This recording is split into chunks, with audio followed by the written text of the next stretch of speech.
Another question people ask me is, can residential property be classified as commercial?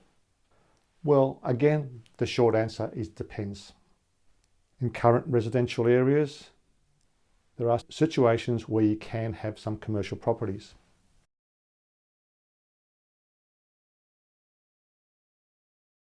For example, converting residential into childcare centres or boarding houses.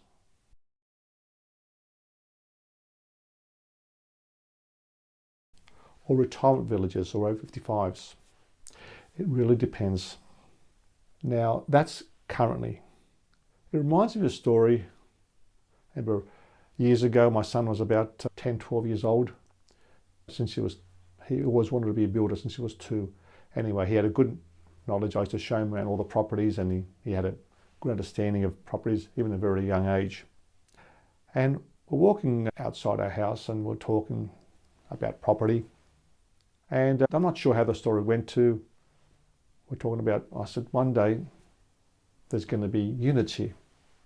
And looked at me in horror. What do you mean now?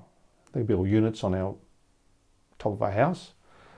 I said, well, Samuel, about 200 years ago, there was 100-acre blocks here. 800 years ago, it went down to 5-acre blocks. 50 or so years ago, they've subdivided them into quarter-acre blocks, which our house was on. Block about 800 or so square metres. And it was hard for him to imagine how this area would become multi-unit developments in the future. Well, as we've seen recently, there has been changes everywhere.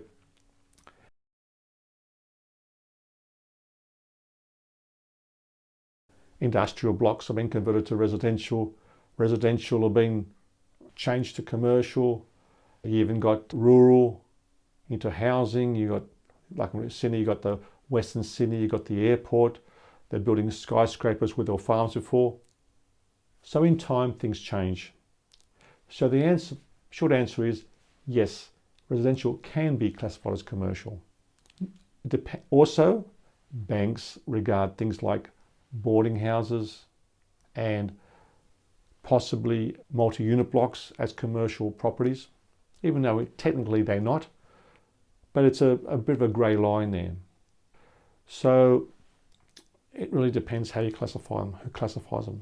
One bank might classify them as one thing, residential, and some banks might classify them as commercial.